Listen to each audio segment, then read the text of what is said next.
Hello दोस्तों, welcome to मैथमेंट। आज की इस लेक्चर में आपका स्वागत है। आज हम लेक्चर पढ़ने वाले हैं, ये लेक्चर नंबर शायद 4 होगा या 5 होगा। लेसन नंबर 1 पढ़ रहे हैं, रासायनिक अभिक्रिया एवं समीकरण। इसमें हम रासायनिक अभिक्रिया पढ़ चुके हैं। रासायनिक अभिक्रिया क्या होता है, रासायनिक समीकरण क्या होता है, ये सब हम लोग पढ़ चुके हैं। आज के इस लेक्चर में हम रासायनिक अभिक्रिया के प्रकार को बारे में पढ़ेंगे। तो पहला प्रकार है इसका संयोजन या संश्लेषण अभिक्रिया। जैसे कि हमें नाम से ही पता चल रहा है, संयोजन या संश्लेषण अभिक्रिया। संयोग एक वर्ड आ रहा है, कौन सा वर्ड आ रहा है? संयोग। सं के मतलब क्या होता है? साथ। योग के मतलब क्या होता है? जोड़। यानी कि इसमें दो चीज़ आपस में जुड़ेंगे, वो क्या चीज़ है आगे हम पढ़ते हैं, ठीक है। तो क्या होता है, वैसा अभिक्रिया जिसमें दो तत्व या यौगिक, या तो तत्व हो या तो यौगिक हो, आपस में संयोग करके एक नए यौगिक का निर्माण करेगा, उसे क्या बोलेंगे? संयोजन या संश्लेषण अभिक्रिया। देखिए, वैसा अभिक्रिया जिसमें दो तत्व, क्या है? तत्व है या तो यौगिक है, आपस में संयोग करके, संयोग यानी कि जुड़ गया है। रासायनिक अभिक्रिया में क्या हो रहा है? एक दूसरे को जुड़ रहा है, संयोग हो रहा है, जुट रहा है। संयोग करके एक नए यौगिक का निर्माण करता है। नए यौगिक का निर्माण करने का मतलब क्या होता है? नया यौगिक उसे कहेंगे जिसका गुण पहले वाले यौगिक या तत्व के गुण से बिल्कुल भिन्न रहेगा, उसे क्या बोलेंगे? नए यौगिक, या इसको प्रतिफल बोल रहे हैं क्योंकि यह निर्माण हो रहा है। तो नए यौगिक का निर्माण होता है, ऐसे अभिक्रिया को क्या बोलेंगे? संयोजन या संश्लेषण अभिक्रिया बोलेंगे। तो देखिए, उदाहरण के लिए C है और O2 है, ये दोनों आपस में संयोग करके क्या बना रहा है? CO2 बना रहा है। क्या बना रहा है? CO2 यानी कि कार्बन डाइऑक्साइड। Carbon dioxide.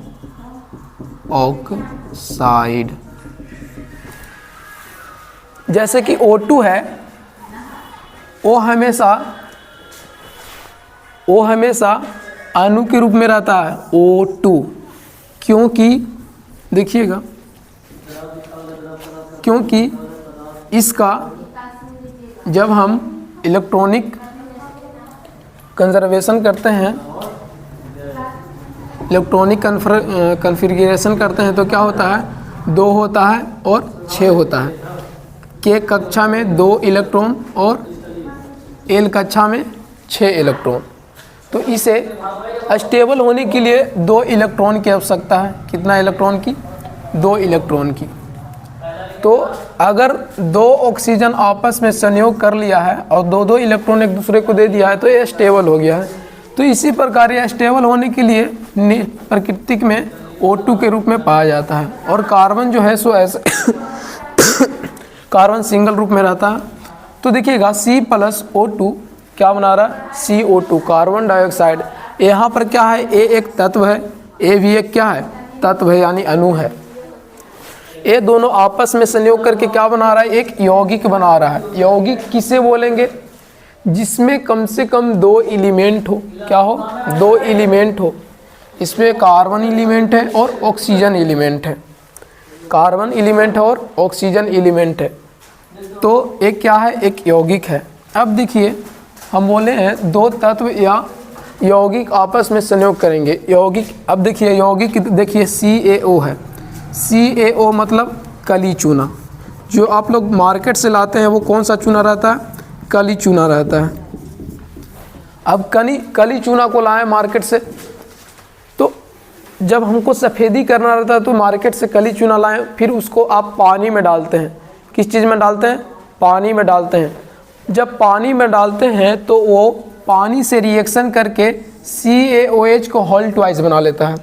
क्या बना लेता है? CaOH के होल ट्वाइस, जिसको हम लोग भाखरा चूना बोलते हैं। किस क्या बोलते हैं? भाखरा चूना। जब हम कली चूना को वाटर के साथ रिएक्शन करवा देते हैं तो क्या बनता है, भखरा चूना बोलते हैं। इसका फॉर्मूला क्या है, CaOH का हॉल ट्वाइस होता है। ठीक है, तो ए भी क्या है, एक यौगिक है। ए भी क्या है, एक यौगिक है। ये दोनों जब दो यौगिक आपस में संयोग कर रहे हैं, संयोग मतलब जुट रहे हैं, तो क्या बना रहा है, एक नया यौगिक बना रहा है। क्या बना रहा है, एक नया यौगिक बना रहा है, जिसका नाम क्या हो रहा है, भखरा चूना हो रहा है।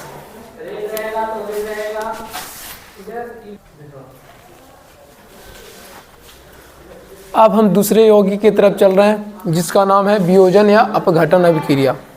ये भी अपने नाम से ही पता चल रहा है, अपघटन। अपघटन के मतलब होता है कुछ तो अलग होगा, कुछ तो चेंजिंग होगा, कुछ तो बिछड़ाव होगा। वियोजन का मतलब क्या होता है, अलग होना। वियोजन का मतलब होता है अलग होना। अपघटन का भी मतलब होता है कुछ नया चीज़ बनेगा।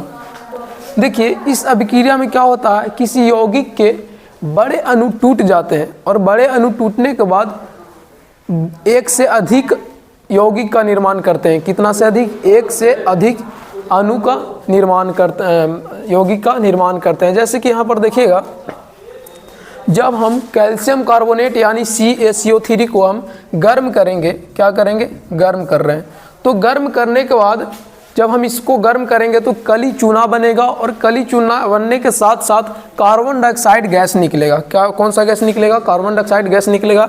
यहाँ हमारा CaO है, यानी कि कली चूना है, और एक क्या निकल गया, कार्बन डाइऑक्साइड।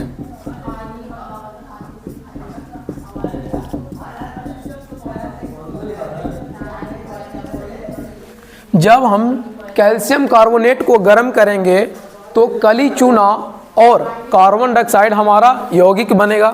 जो कार्बन डाइऑक्साइड गैस बना, एक क्या हो गया, ऊपर में उड़ जाएगा। यानी कि जब कोई चीज़ ऊपर उड़ जाता है, गैस होता है, तो इसको तीर चिन्ह ऊपर। अगर कोई पदार्थ मतलब कि कोई यौगिक बनने के बाद नीचे अगर बैठ जाता है, तो उसको अपक्षेप को दर्शाने के लिए नीचे तीर चिन्ह दिया जाता है। तो यहाँ जो बना है कार्बन डाइऑक्साइड, एक गैस के रूप में बना है, ये इसको तीर चिन्ह ऊपर के रूप में दर्शा दिया गया। अब देखिएगा, इस अभिक्रिया में क्या होता है, इस अभिक्रिया में किसी यौगिक के बड़े अणु टूटकर दो या अधिक सरल यौगिक बनते हैं। सरल यौगिक का मतलब समझिएगा, वैसा यौगिक जो अब टूट नहीं सकता, उसे क्या बोलेंगे, सरल यौगिक बोलेंगे। वैसा यौगिक जो टूट नहीं सकता, उसे क्या बोलेंगे, सरल यौगिक बोलेंगे।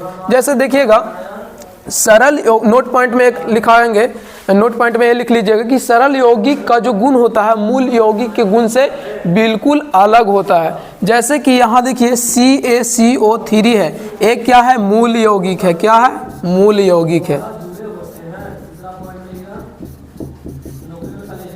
मूल यौगिक है। जो मूल यौगिक का गुण है उसका सरल यौगिक के गुण से बिल्कुल भिन्न रहेगा। तो यहाँ पर CaO और CO2 क्या है, एक सरल यौगिक है। कौन सा यौगिक है, एक सरल यौगिक है। तो जो सरल यौगिक का गुण रहेगा वो मूल यौगिक के गुण से बिल्कुल अलग रहता है। तो अब हम अगले अभिक्रिया की तरफ चलते हैं। हमारा दो अभिक्रिया खत्म हो चुका है।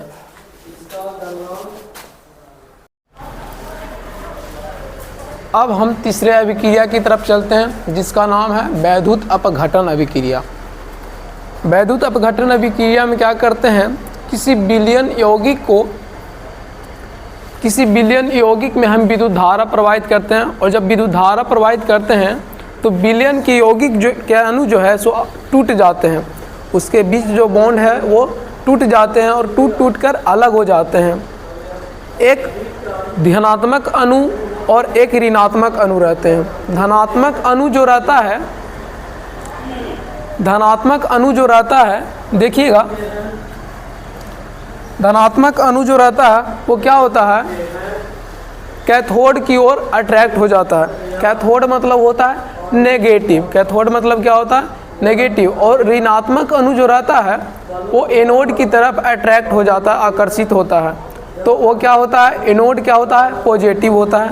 तो देखिएगा, इस अभिक्रिया में क्या होता है, इस अभिक्रिया में द्रवित यौगिक विलयन में विद्युत धारा जब प्रवाहित करते हैं, तो विद्युत धारा प्रवाहित करने पर यौगिक के अणु टूट जाते हैं और धनात्मक अणु कैथोड पर तथा ऋणात्मक अणु एनोड पर चले जाते हैं। उदाहरण के लिए NaCl जब NaCl के विलयन में जब हम विद्युत धारा प्रवाहित करेंगे तो NaCl आपस में जो बॉन्ड उसका रहता है वो ब्रेक हो जाता है और NaCl क्या बन जाता है, Na और Cl2 में ब्रेक हो जाता है। आप जानते हैं कि Na के ऊपर प्लस चार्ज रहता है, Na के ऊपर प्लस चार्ज रहता है, Cl के ऊपर माइनस चार्ज रहता है, Cl के ऊपर क्या रहता है, माइनस चार्ज रहता है। तो A माइनस वाला किस पर जाएगा, A माइनस वाला प्लस के ऊपर जाएगा, प्लस यानी कि एनोड पर जाएगा। हम बताएंगे एनोड क्या होता है, कैथोड क्या होता है, और A प्लस है तो A माइनस के तरफ जाएगा जो कैथोड होता है। अब देखिए इतना नोट डाउन कर लीजिएगा, इसके बाद हम एक डायग्राम पाते हैं, उसके मदद से समझाते हैं एनोड और कैथोड क्या होता है।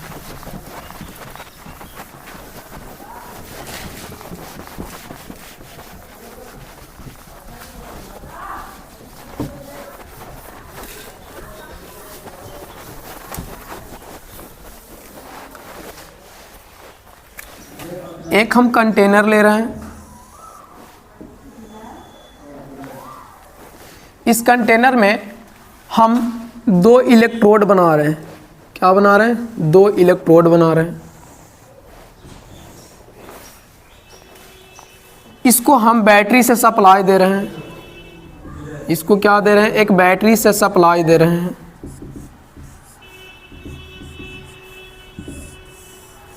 ये क्या है हमारा, एक बैटरी है। ए पॉजिटिव है, ए नेगेटिव है। ए क्या है, पॉजिटिव है, ए नेगेटिव है। जब ए पॉजिटिव है तो यहाँ भी क्या आ जाएगा हमारा, पॉजिटिव आ जाएगा। क्या आ जाएगा, पॉजिटिव आ जाएगा। तो इस ए अगर पॉजिटिव है तो इसको बोलते हैं एनोड। क्या बोलते हैं, एनोड। इस इलेक्ट्रोड का नाम क्या है, एनोड इलेक्ट्रोड। क्या नाम है, एनोड इलेक्ट्रोड। और ए अगर माइनस है तो यहाँ से अगर यहाँ माइनस जाएगा तो इसको क्या बोलेंगे, कैथोड। क्या बोलेंगे, कैथोड इलेक्ट्रोड। जिस इलेक्ट्रोड पर प्लस चार्ज रहेगा उसे बोलेंगे एनोड इलेक्ट्रोड, जिस इलेक्ट्रोड पर माइनस चार्ज रहेगा उसे क्या बोलेंगे, कैथोड इलेक्ट्रोड। अब इसमें हम NaCl का विलयन डाल रहे हैं। क्या डाल रहे हैं, NaCl का विलयन डाल दिए। जब हम NaCl का इसमें विलयन डाल दिए तो NaCl जो है Na प्लस और Cl माइनस में ब्रेक हो गया, यानी कि टूट गया। इसके बीच जो बॉन्ड था वो क्या हो गया, ब्रेक हो गया, टूट गया। अब देखिए जब Na प्लस है और Cl माइनस है, आप जानते हैं कि माइनस माइनस प्लस और माइनस के बीच आकर्षण होता है और प्लस के बीच प्रतिकर्षण होता है, या माइनस माइनस के बीच प्रतिकर्षण होता है। तो यहाँ पर एक प्लस है, एक माइनस है। तो प्लस इसके बीच प्रतिकर्षण होगा, बट ए प्लस वाले को माइनस के बीच क्या होगा, आकर्षण होगा। तो ए प्लस वाला NaCl किसके पास जाएगा, माइनस के पास जाएगा। NaCl किस इलेक्ट्रोड के ऊपर चल जाएगा, माइनस इलेक्ट्रोड के ऊपर चल जाएगा, यानी कि कैथोड के ऊपर चल जाएगा। और Cl जो है वो कहाँ जाएगा, Cl एनोड के ऊपर जाएगा। किसके ऊपर जाएगा, Cl क्या है, माइनस है, तो ये किसके तरफ अट्रैक्ट होगा, पॉजिटिव की तरफ। ए अगर नेगेटिव है तो ए पॉजिटिव की तरफ अट्रैक्ट होगा, यानी कि ए एनोड पर चल जाएगा। Cl किसके ऊपर जाएगा, एनोड के ऊपर चल जाएगा। तो अब समझ चुके हैं एनोड किसको बोलते हैं, कैथोड किसको बोलते हैं। नेगेटिव, जिस इलेक्ट्रोड पर नेगेटिव चार्ज रहता है उसे क्या बोलेंगे, कैथोड बोलेंगे। जिस इलेक्ट्रोड पर पॉजिटिव चार्ज रहता है उसे क्या बोलेंगे, एनोड बोलेंगे। जिस इलेक्ट्रोड पर पॉजिटिव चार्ज उसे एनोड, जिस इलेक्ट्रोड पर नेगेटिव चार्ज उसे कैथोड। तो इस अभिक्रिया में हम क्या कर रहे हैं, एक कंटेनर ले रहे हैं। कंटेनर में हम इलेक्ट्रिक सप्लाई दे रहे हैं बैटरी की मदद से, जिसको में हम 2 इलेक्ट्रोड बना दिए हैं। 2 इलेक्ट्रोड बना दिए हैं, उसके बाद हम NaCl का विलयन डाल रहे हैं। NaCl का विलयन डालने के बाद हमारा NaCl जो है Na प्लस में और Cl माइनस में ब्रेक हो जा रहा है। Na जो है हमारा कैथोड के पास जा रहा है और Cl किसके पास जा रहा है, एनोड के पास जा रहा है। तो इस अभिक्रिया का आप पूरा वर्णन समझ चुके हैं। तो अब हम इस वीडियो को यहीं समाप्त करते हैं। अगर आपको ये वीडियो अच्छा लगे तो लाइक कीजिए, सब्सक्राइब कीजिए और बेल आइकन को और पर सेट कर दीजिए ताकि हम जब भी वीडियो डालें तो सबसे पहले आप तक पहुँचे। थैंक यू, अगले लेक्चर में मिलेंगे।